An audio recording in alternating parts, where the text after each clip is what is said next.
So, hello class 7th. I hope you all are well. So, today we are going to start chapter 8, that is wind, storms and cyclones. Okay. You heard about these words, wind, storms and cyclones. If you don't, then we will study about these in this chapter. So, Odisha was hit by a cyclone with wind speed of 200 kilometre per our. Orissa जो है एक cyclone Orissa से आया, मतलब उड़ीसा एक जो है cyclone से टकराया था जो कि 200 किलोमीटर पर आवर था, जिसकी स्पीड जो है 200 किलोमीटर पर आवर थी. ऑन 18 अक्टूबर 1999 में 18 अक्टूबर को ये साइक्लोन जो है उड़ीसा से टकराया था. The cyclone smashed 45,000 houses making 7 lakh people homeless. On 29 October the same year, a second cyclone with wind speed 260 kilometre per our hit Orissa again. और नेक्स्ट ईयर सेम डे को, उन 29 ऑफ अक्टूबर को जो है 260 किलोमीटर पर आवर की speed से एक cyclone आया था और वो उनने उड़ीसा को हिट करा था. It was accompanied by water waves about 9 metre high. और उसके साथ 9 मीटर हाई तक की जो वेव्स थी वो आ रही थी, water waves. Thousand of people loss their life. कई हज़ार लोगों ने अपनी जानें गंवा दी. Property worth crore of rupees was destroyed. करोड़ों रुपए की प्रॉपर्टी ख़त्म हो गई थी. The cyclone affected agriculture, transport, communication and electricity supply. और मतलब जो साइक्लोन जो है उसने कई सारे खेत उसको नुकसान पहुंचाया. ट्रांसपोर्ट को, कम्युनिकेशन को, इलेक्ट्रिसिटी सप्लाई, सबको बहुत सारा नुकसान पहुंचा दिया था. करोड़ों रुपए का जो है नुकसान हुआ था हमें उन 2 सालों में उड़ीसा को लेके. But what are cyclones. Cyclones होते क्या हैं? हाउ आर दे फॉर्म, और वो बनते कैसे हैं? How are they so destructive, और वो इतने खतरनाक कैसे हो सकते हैं? In this chapter we shall seek answer to some of these question. इनमें, इस चैप्टर में हम इनमें से कुछ क्वेश्चंस का आंसर ढूंढेंगे. We begin with some activities involving air. With these activities will clarify some basic features concerning a cyclone.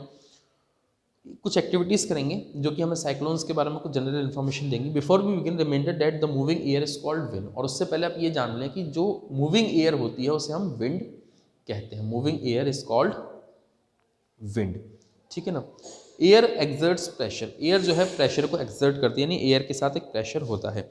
You need to boil water in the following activity. Take a tin can with a lid, fill it approximately half with water. Heat heat the can on the candle flame till the water boils. Let the water boils for a few minutes. Blow out the candle immediately. Put the lid tightly on the can. Be careful in the handling the hot can. Put the can carefully in the shallow metallic vessel or a wash basin. Pour fresh water over the can. What happens to the shape of the can? जैसे कि photo में बताया, एक can लेना है और ऐसा लेना है कि जो बंद कर दे. अब हम उसमें क्या पानी भरना है, आधी कैन, उसको बॉईल करना है पानी को नीचे से कैंडल जला के. जब हमने पानी गर्म कर लिया, पानी गर्म करने के बाद हम क्या करें, उस जो कैन है उसको बंद कर दें और उसको फटाफट ले जाके, जल्द से जल्द जो है उसको ले जाके ठंडे पानी में रख दें और उसके ऊपर ठंडा पानी गिरा दें. तो आप देखेंगे कि एक चेंज आता है. Can you guess why the shape of the can get distort. Can का जो शेप है वो क्यों डिस्टॉर्ट हुआ? If you can not get a tin can, take up soft plastic bottle. अगर आपको टिन की कैन नहीं मिली तो आप एक काम कर सकते हैं, प्लास्टिक बोतल भी ले सकते हैं जो आपकी, जिसमें कोल्ड ड्रिंक वगैरह आती हैं. Fill it with hot water. उसको गर्म पानी से भर लें. Empty the bottle and immediately cap it tightly. बोतल खाली करें और उसको फटाफट कैप लगा दें. Place the bottle under running water. और फिर उसको मतलब नल से निकलते हुए पानी के अंदर नीचे रख दें. Recall now some of your experiences when you fly a kite. Does the wind coming from you back help. आप सोचो कि जब भी आप पतंग उड़ाते हो तो आपके पीछे जो हवा आ रही है वो पतंग उड़ाने में हेल्प करती है, नहीं करती? If you are in a boat it is easier to row if it is there is wind coming from behind you. अगर आप कभी नाव चला रहे हो, नाव चलाते में आप देख रहे हो कि अगर आपको कम एफर्ट्स लगाने पड़ रहे हैं अगर हवा जो है आपके पीछे से सपोर्ट कर रही है, पीछे से हवा आ रही है. You know that we have to fill air into the bicycle tube to keep it tight. हम अपने साइकिल के पहियों में हवा भर के रखते हैं ताकि वो टाइट रहें. Also you know that a bicycle tube overfilled with air may burst. और कोई साइकिल के टायर में अगर हम जो हवा भरते हैं वो ज़्यादा भर गई तो बस्ट भी हो जाता है. What is the air doing inside the tube. Air जो है ट्यूब के अंदर क्या कर रही है? Discuss with your friends how the air in the bicycle tube keeps it in shape. अपने फ्रेंड से डिस्कस करें कि हवा जो है साइकिल के ट्यूब को कैसे शेप में रखती है। All this experience show that the air exerts pressure. इन सारे एक्सपीरियंस से पता चलता है कि एयर क्या है, एयर प्रेशर जो है एक्सर्ट करती है, प्रेशर लगाती है, ठीक है। It is due to this pressure that the leaves of trees, banners और flags flutter when the wind is blowing. और यही वजह है कि जब हवा तेज चलती है तो पेड़ के पत्ते हिलते हैं, पेड़ के पत्तों के साथ साथ बैनर वगैरह उखड़ जाते हैं, कई सारी चीज़ें हो जाती हैं। क्यों? क्योंकि एयर जो है, विंड जो है प्रेशर लगाती है, ठीक है। You can let some more experience which show that the air has pressure. आप कुछ और एक्सपीरियंस शेयर कर सकते हैं जिससे पता पड़ता है कि एयर जो है प्रेशर लगाती है। Let us now try to explain why the can और द बोतल गेट्स डिस्टॉर्टेड। अब हम पता लगाते हैं कि आखिर वो कैन और बोतल क्यों डिस्टॉर्ट हो गई थी। As water is poured over the can, some steam in the can condenses into water, reducing the amount of air inside. जैसे ही हमने कैन के अंदर जो पानी है उसको मतलब कैन के अंदर जो गैस थी, स्टीम थी, उसको हमने पानी के नीचे रखा, तो स्टीम ठंडे पानी की वजह से जो एयर है वहाँ की, वो जो है वाटर में कन्वर्ट होने लगी, reducing the amount of air inside. और उसकी वजह से एयर का जो अमाउंट है वो कम होने लगा था। Pressure of air inside the can decreases then the pressure exerted by the air. Can के अंदर का जो प्रेशर है वो डिक्रीज हो गया क्योंकि कैन के बाहर जो प्रेशर लगाया उसकी वजह से। As the result can gets compressed, as the result the can gets compressed. और यही वजह है कि जो कैन है वो कंप्रेस्ड हो गई। This activity again confirms that air exerts pressure. और यही एक्टिविटी हमें दोबारा बताती है कि एयर जो है वो प्रेशर लगाती है, एयर के साथ प्रेशर होता है। This high speed winds are accompanied by reduced air pressure. ये हाई स्पीड जो विंड है ये कम एयर प्रेशर की वजह से, कम एयर प्रेशर जो है इसको कंपनी देते हैं। Crumple the small piece of paper into a ball of size smaller than the mouth of an empty bottle. Hold the empty bottle on its side and place the paper just ball inside its mouth. Now try to blow on the ball to force it into the bottle. Try the activity with the bottles of different size. Challenge your friends if they can force the bottle ball in the blowing in the bottle. Paheli bujo are thinking about the following. Why it is difficult to force the paper ball into the bottle. Now here activity 8.3, blow the balloons. Take the balloons of approximately equal size, put a little water into it. उनके अंदर पानी भर लें. Balloons blow up the balloon and tie each one two string. उसको balloon को फुला लें और उसको टाइट कर दें स्ट्रिंग से। Hang the balloon 8 to 10 centimetre apart on the cycle spoke और अ स्टिक। किसी स्टिक पे 8 से 10 सेंटीमीटर की दूरी पे उसको मान लें। Blow in the space between the balloon. अब जो बलून के बीच में स्पेस है उसमें आप ब्लो करें। What do you expect what happens. Try different ways of blowing on the balloon to see what happens. अब आप क्या देखते हैं, उस चीज़ को क्या ऑब्जर्व करते हैं, उसको नोटिस करें, ठीक है। These are other activities let moves directly on the main content. We see that increased wind speed indeed accompanied by reduced air pressure. जो विंड की स्पीड है वो उसको और बढ़ा देती है अगर वहां पे लो प्रेशर हो, ठीक है, रिड्यूस्ड एयर प्रेशर है, कम एयर प्रेशर हो। Can you imagine what would happen if high speed winds blew over the roof of building. अगर हाई स्पीड बिल्डिंगों की छतों से ब्लो करे क्या होगा। If the roofs were weak they could be lifted and blown away. अगर roofs जो है, छतें जो है कमजोर होंगी तो वो उखड़ जाएंगी। If you have any such experience share it with your friends. अगर आपके पास ऐसा कोई एक्सपीरियंस है तो अपने फ्रेंड्स से शेयर करें। Let us try to understand how winds are produce. अब हम कोशिश करते हैं कि विंड कैसे बनती हैं।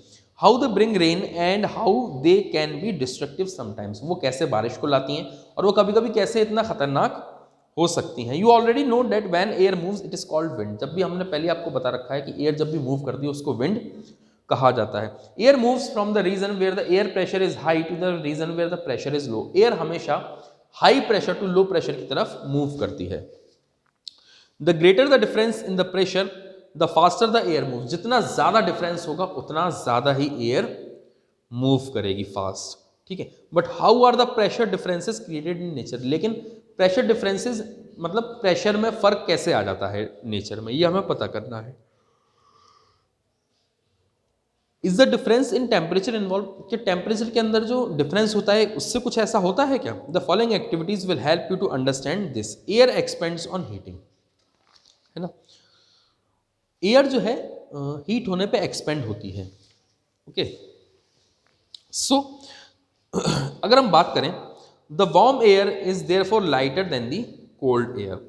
Can you now explain why smoke always rise up? क्या आपको पता है कि धुआं जो है हमेशा ऊपर क्यों उठता है? Also it is important to remember that on heating the air expands and occupies more space. Heat होने पे एयर जो है एक्सपेंड होती है और ज्यादा एरिया जो है कवर करती है। It becomes lighter, the warm air is therefore lighter than the cold air. जो गर्म हवा रहती है वो लाइटर रहती है कोल्ड एयर से, ठीक है। This is the reason that the smoke goes up, और यही रीजन है कि स्मोक जो है वो ऊपर जाता है। धुआं गर्म रहता है और गर्म होने की वजह से वो हल्का होता है, इसलिए वो ऊपर जाता है। In nature there are several situation where warm air rises at a place, और हमारे नेचर में कई सारी ऐसी जगहों जहाँ पे वार्म एयर जो है हवा में उड़ती है। The air pressure at that place is lowered, और वहाँ पे एयर प्रेशर जो है वो कम रहता है। The cold air from the surrounding areas rushes into fill its place, और कोल्ड एयर जो है आसपास की वो उसकी जगह को फिल करने के लिए आती हैं। This sets up convection in the air, और इसकी वजह से एयर में कन्वेक्शन होता है, as you learn in chapter 4। Wind currents are generated due to uneven heating of the earth. Wind currents जो रहते हैं वो अर्थ की अनइवन हीटिंग, यानी कि कहीं पर गर्म कहीं पर ठंडी, इसकी वजह से क्रिएट होते हैं। These situations are uneven heating between the equator and the poles. Uneven heating between the equator and poles. Poles और इक्वेटर के बीच में जो अनइवन हीटिंग है, यानी कहीं पर ठंडी है कहीं पर सर्दी है, इसकी वजह से जो है वहाँ पे विंड करंट्स क्रिएट होते हैं। You may have learned in geography that region close to the equator gets maximum heat from the sun. आपने ज्योग्राफी में पढ़ा था कि जो सन के इक्वेटर के पास जो रीजन होते हैं वो सन की जो लाइट है वो उनको ज़्यादा मिलती है। The air in this region get warms, और इस रीजन में जो एयर रहती है वो गर्म हो जाती है। The warm air rises and the cooler air from the regions in the 0 to 30 degree latitude belt on either side of the equator moves in. These winds blow from the north and the south towards the equator. ये wind जो है वो north से और south से equator की तरफ आती हैं। At the poles the air is colder than that at the latitude of 60 degree. The warm air at this latitude rises up and the cold winds from the polar region rushes in to take its place. In this way, wind circulation is set up from the poles to the warmer latitude as shown in figure 8.8. Okay, the winds would have flown in the north-south direction from north to south, from south to north. A change in direction is however caused by the rotation of the earth. Wind जो है north से south में, south से north में आती है और change direction होता है क्योंकि वहां पे रोटेशन ऑफ अर्थ होती है। Uneven heating of land and water. Land और वाटर की अनइवन हीटिंग, यानी कि अनइवन हीटिंग मतलब मैंने आपको बताया ना कि एक सी हीटिंग नहीं होती, कहीं पर कम कहीं पर ज़्यादा, और इसकी वजह से डिफरेंस क्रिएट होता है। You have read about the sea breeze and the land breeze in chapter 4। आपने सी ब्रीज और लैंड ब्रीज के बारे में चैप्टर 4 में पढ़ा है। In summer near the equator the land warms up faster and most of the time the temperature of the land is higher than the hot water. दिन के time में जमीन का जो टेम्परेचर रहता है वो पानी के टेम्परेचर से ज़्यादा रहता है, as water takes more time to get warm. ठीक है, the air over the land gets heated and rise. Air जो है गर्म होने की वजह से, ज़मीन पे जो एयर रहती है वो गर्म होने की वजह से ऊपर उठ जाती है और उसको फिल करने के लिए समुद्र से जो है हवा आती है। ठीक है, उस जगह को फिल करने के लिए सो सी ब्रीज होती हैं। These are monsoon winds. ठीक है, this cause the winds to flow from the ocean towards the land, और इसी वजह से ओशियन से जो है लैंड पे विंड्स आती हैं और इनको हम मानसून विंड्स भी कहते हैं। The word monsoon is derived from the Arabic word मौसम, which means season. ठीक है, in winter the direction of wind flows get reverse, और विंटर में क्या होता है ना, जो डायरेक्शन होता है वो अपोजिट हो जाता है। ज़मीन जो है वो ठंडी रहती है, समुद्र जो रहता है वो गर्म रहता है, डेट्स वाई फिर ज़मीन से जो है वहाँ पर समुद्र में पानी, वो हवा जो है जाती है। The winds from the oceans carry water and bring rain, और जो समुद्र से हवाएं जो आती हैं वो अपने साथ मॉइस्चर लेकर आती हैं, पानी लेकर आती हैं और वो बरसात करवाती हैं। The monsoon winds carry water and it's rain. Monsoon wind जो रहती हैं अपने साथ पानी लेकर आती हैं और वो रेन करवाती हैं। Clouds bring rain and give us happiness, farmers in our country depend mainly on the, ये सारी चीज़ें हैं। ठीक है, now we talk about how it is not always a happy ending. Rains often create problems. Rain कभी कभी problem भी create कर देती है। Due to rains, sometimes many things happens. Can you list some of the problems, क्या आप कुछ problems notice कर सकते हैं, लिस्ट बना सकते हैं कि बारिश की वजह से क्या क्या प्रॉब्लम्स होती हैं। So you can discuss the causes and solution of the problems with your teacher and parents, आप इसका सॉल्यूशन जो है अपने टीचर और पेरेंट्स के साथ कर सकते हैं। In nature itself there are certain situation that can sometimes create disaster, ठीक है, नेचर में भी कुछ ऐसी चीज़ें रहती हैं जो खुद ब खुद कोई डिजास्टर में कन्वर्ट हो जाती हैं, and pose threat to the human animal and plants life, और जो है थ्रेड यानी खतरा हो जाती हैं इंसान की, जानवरों की और प्लांट्स की लाइफ के लिए। Let's study two such situation, thunderstorm and cyclones. हम दो चीज़ें पढ़ेंगे, एक होता है थंडरस्टॉर्म्स और एक होता है cyclones. Thunderstorms and cyclones, thunderstorms develop in hot humid tropical areas like India very frequently. Thunderstorm जो है इंडिया जैसे रीजन में काफ़ी सारे होते हैं, है ना, क्योंकि यहाँ पे ट्रॉपिकल रीजन है। The rising temperature produce strong upward rising winds, जो बढ़ता हुआ टेम्परेचर है वो अपवर्ड राइजिंग विंड को, मतलब हवाओं को ऊपर की तरफ मूव करवाता है। These winds carry water droplets upward, और ये विंड जो है वाटर ड्रॉपलेट्स को अपने साथ ऊपर ले जाती हैं। Where they freeze and fallen down again, जहाँ पर वो ठंडी हो जाती हैं और वापस ज़मीन पर आ जाती हैं।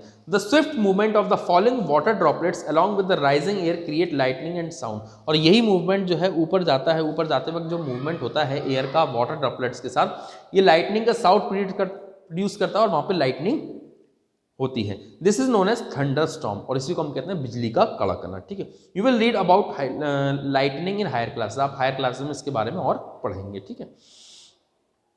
सो how a thunderstorm become a cyclone, एक थंडरस्टॉर्म साइक्लोन कैसे बन जाता है। You know that water requires heat when it change from liquid to vapour state, जब लिक्विड से वेपर कोई चीज बनती है तो उसको हीट की जरूरत पड़ती है। Does the water give back heat when vapour condense into heat, और क्या वाटर हीट को वापस रिलीज नहीं करता जब उसे वापस वेपर बनना होगा, है ना। Can you recall any experience to support this, आप कभी इस बात को सपोर्ट करने के लिए कोई चीज एक्सपीरियंस याद करेंगे कि आपके साथ कभी ऐसा हुआ हो, ठीक है। इसमें स्ट्रक्चर ऑफ साइक्लोन भी बताया गया है। The centre of a cyclone,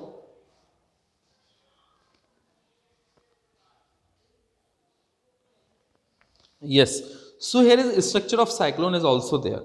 The center of a cyclone is a calm area, जो center of cyclone होता है नहीं, cyclone का जो center होता है बेस पॉइंट, वहाँ पे calm में मतलब कुछ नहीं होता है बहुत। It is called the eye of storm, इसे storm की eye कहते हैं, आँख कहते हैं। A large cyclone is a violently rotating mass of air in the atmosphere, जो बहुत ज़्यादा खतरनाक साइक्लोन होता है उसमें क्या होता है, हवा जो है रोटेट हो रही होती है अपनी जगह पे इस आई के अराउंड, ठीक है। The mass of 10 to 15 kilometre high, 10 से 15 किलोमीटर ऊंचे।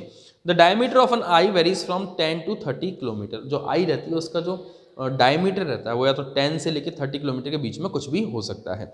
It is a region free of clouds and has light winds, ये जो रीजन रहता है ये फ्री रहता है, यहाँ पे बादल वगैरह कुछ नहीं रहते, और यहाँ पर जो है बिल्कुल थोड़ी सी विंड रहती है, थोड़ी थोड़ी, ठीक है ना। Around this calm and clear eye there is a cloud region of about 150 kilometre in size, और इसके इस काम रीजन के आसपास 120-150 किलोमीटर के एरिया में जो है वो रहता है, क्लाउडी रीजन रहता है और पानी वानी बहुत तेज बरसता है। In this region there are high wind speed 150 to 250 kilometre per hour and thick clouds with heavy rain, और बहुत ज़्यादा बारिश के साथ रहते हैं वहाँ पे। Away from this region the wind speed gradually decrease, और जैसे जैसे इस रीजन से दूर जाते जाएंगे विंड की स्पीड धीरे धीरे कम होती जाएगी। The formation of a cyclone is a very complex process, a model is shown in 8.11। आगे जो है इसका फिगर बताया गया है कैसे शोन होता है, मैं भी समझाता हूँ आपको। Before cloud formation water takes up heat from the atmosphere to change into vapour, when the vapour changes into, ये तो मैंने आपको समझा दिया, ठीक है ना। It is the weather condition that we call the cyclone, factors like wind speed, wind direction, temperature, ये चीज़ मैंने आपको समझा दी है, ठीक है। यहाँ पे ये स्ट्रक्चर दिया गया है साइक्लोन का कि कैसे एक आई रहती है, ये आई रहती है, यहाँ पे विंड्स जो है रोटेट कर रही हैं ये पूरी पूरी पूरी पूरी, और यहाँ पे जो है काम रीजन रहता है, और ये सारे पूरा आप स्ट्रक्चर इसको डायग्राम में देख सकते हैं, ठीक है। Also draw this diagram in your copy, ठीक है। Destruction caused by cyclones, cyclones के द्वारा किया गया नुकसान। Cyclones can be very destructive, strong winds push water towards the shore even if the storm is 100 of kilometres away, अगर ये cyclone जो है 100 ऑफ किलोमीटर दूर भी है तब भी ये इतनी तेज़ जो है वेव्स, वाटर वेव्स पहुंचाता है कि जिससे बहुत ज़्यादा नुकसान हो जाता है। These are the first indication of an approaching cyclone, और ये फर्स्ट इंडिकेशन होती है कि हाँ साइक्लोन आने वाला है। The water waves produced by wind are so powerful the water waves produce by wind, wind के थ्रू जो वाटर वेव्स प्रोड्यूस होती हैं वो बहुत ज़्यादा पावरफुल रहती हैं, that a person can not overcome them, और आदमी जो है उनसे बच नहीं पाता है। The low pressure in the eye lifts water surface in the centre, जो लो प्रेशर रहता है वो वाटर के सरफेस को शिफ्ट करता है। The rising water may be as high as 3 to 12 metre, और जो पानी उठता है वो कम से कम 3 से 12 मीटर की ऊंचाई पे लहरें जो रहती हैं वहाँ तक पहुँच जाता है, इतनी ऊंचाई पे। It appears like a water wall moving towards the shore, और ऐसा लगता है कि वाटर यानी पानी की दीवार जो है वो किनारे तक आ रही है। As a result the sea water enters the low lying coastal area, और ऐसा होता है कि समुद्र का जो पानी है वो निचली जगहों पर भर जाता है, causing severe loss of life and property, और इससे प्रॉपर्टी और लाइफ को बहुत ज़्यादा नुकसान हो जाता है। It also reduce the fertility of soil, और इससे जो है सॉइल की फर्टिलिटी भी कम हो जाती है। कंटिन्यूस हैवी रेनफॉल में फर्दर वर्जन दी फ्लड सिचुएशन, और अगर पानी कंटिन्यू बरसता रहा तो ये जो है और ज़्यादा नुकसान कर सकता है, ठीक है ना। High speed winds accompanying a cyclone can damage houses, telephones and other communication system, बहुत ज़्यादा साइक्लोन अगर तेज़ आ गया है तो ये हमारे कम्युनिकेशन सिस्टम को, ट्रांसपोर्टेशन सिस्टम को, ठीक है, हाउसेज को, बिल्डिंग्स को बहुत ज़्यादा नुकसान पहुंचा देता है। A cyclone is known by different names in different parts of the world, दुनिया में अलग अलग जगह पर साइक्लोन को अलग अलग नेम से जाना जाता है, जैसे ह्यूरिकेन भी कहा जाता है अमेरिकन कॉन्टिनेंट्स में, और फिलीपींस और जापान में से टाइफून भी कहा जाता है, ठीक है ना। इसके बाद हम बात करेंगे tornadoes. In our country they are not frequent, हमारे वहाँ टॉर्नेडोज ज़्यादा नहीं आते हैं। Tornado is a dark funnel shaped cloud that reach from the sky to the ground. Most of the tornadoes are weak. A violent tornado can travel at the speed of about 300 kilometre per hour. Tornadoes में form within cyclone, cyclone से tornadoes बनते हैं। The whole coast line of India is vulnerable to cyclones, हमारी जो पूरी coast line है India की वो साइक्लोन्स के वल्नरेबल है, मतलब साइक्लोन्स कभी भी आ सकते हैं वहाँ पे, पर्टिकुलरली द ईस्ट कोस्ट, और ईस्ट कोस्ट तो सबसे ज़्यादा है। The west coast of India is less vulnerable to cyclonic storms both in terms of intensity and frequency of cyclone, मतलब वहाँ पे साइक्लोन्स आता भी है तो बहुत मद्दा सा साइक्लोन आता है और बहुत कम साइक्लोन आता है। लेकिन अगर हम ईस्टर्न कोस्ट की बात करें तो वहाँ पे खतरनाक साइक्लोन्स आते हैं और बहुत ज़्यादा आते हैं। हमने देखा होगा कि अभी लास्ट टाइम पे क्या हुआ था, ठीक है। नाउ इफेक्टिव सेफ्टी मेजर्स, हमें कैसे सेफ्टी करना चाहिए, क्या है जिससे हमारा नुकसान कम से कम हो सके, ठीक है ना।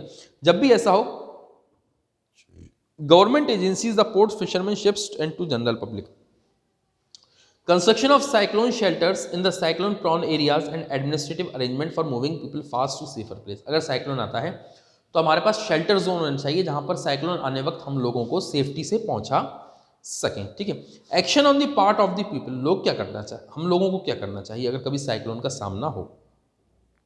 We should not ignore the warnings issued by the meteorological department through TV, radio और न्यूज़पेपर, टीवी और रेडियोज के थ्रू जो मीटरोलॉजिकल डिपार्टमेंट हमें वार्निंग्स देता है साइक्लोन्स को लेके, हमें उसको नज़रअंदाज नहीं करना चाहिए। We should make necessary arrangement to shift the essential household goods, domestic animals and vehicles etcetera to safer place. हमें अपने अरेंजमेंट्स करने चाहिए ताकि हम ऐसी इमरजेंसी कंडीशन में अपने इंपॉर्टेंट हाउस होल्ड सामान को ले जाके एक दूसरी जगह सेफ प्लेस पर पहुंचा सकें। Avoid driving on roads through standing water as floods may have damage the roads, ठीक है। हमें जो मेन रोड्स हैं उनसे बच के चलना चाहिए और होशियारी से चलना चाहिए, क्योंकि हो सकता है फ्लड की वजह से रोड डैमेज हो गए हों। Keep ready the phone numbers of all emergency services like police, fire brigade and medical centre, सारे इमरजेंसी नंबर को अपने पास रखना चाहिए कि इमरजेंसी में आप कॉल कर सकें। Some other precaution if you are not staying in a cyclone hit zone, कुछ अदर प्रिकॉशन है अगर आप साइक्लोन हिट जोन में नहीं रह रहे हैं तो। Do not drink water that could be contaminated, पानी ना पिएं। आप अगर साइक्लोन हिट जोन में रह रहे हैं, मतलब जहाँ पे साइक्लोन हिट हुआ है वहाँ पे आप अगर आप रह रहे हैं तो वहाँ पे आपको कुछ प्रिकॉशंस रखने चाहिए। Do not drink water that could be contaminated, पानी ना पिएं, वो कंटेमिनेटेड हो सकता है। Always store drinking water for emergencies, और इमरजेंसी के लिए ड्रिंकिंग वाटर को भर कर रखें। डू नॉट टच वेट स्विचेस, गीले स्विचों को यूज़ ना करें। एंड फॉलन पावर लाइन्स, और गिरी पावर लाइन को भी टच ना करें। Do not go out just for the sake of fun, मज़े के लिए बाहर ना जाएं। Do not pressurise the rescue force by making undue demands, और रेस्क्यू जो आपको बचाने के लिए रेस्क्यू जो टीम आती है उसके उनसे फालतू की डिमांड ना करें। Cooperate and help your neighbours and friends, अपने पड़ोसियों को और फ्रेंड्स को हेल्प करते रहें। Advance technology has help These days we are better protected in early part of the last century. Coastal residents may have had less than a day to prepare evacuate their homes for an upcoming cyclone. Cyclone से बचने के लिए अब हमारे पास जो advance technology आ चुकी है, हमें बहुत पहले से वार्निंग मिल जाती है. The world today is very different thanks to satellite and radars, and a cyclone alert or cyclone watch is issued 48 hours in advance of any expected storms and a cyclone warning. बहुत पहले से हमें बता दिया जाता है, हम आसानी से अपनी तैयारी कर लेते हैं. The message is broadcast every hour or half hour when a cyclone is nearer the coast. Several national and international organizations cooperate to monitor the cyclone related disasters. कई सारी नेशनल इंटरनेशनल ऑर्गेनाइजेशन है जो cyclone के disaster से निपटने के लिए, manage करने के लिए हमें बहुत ज़्यादा हेल्प करती हैं. So here we finish our chapter that wind storm and cyclones. I hope you all understand this. Still if you have any problem then you may ask to me. So thank you very much.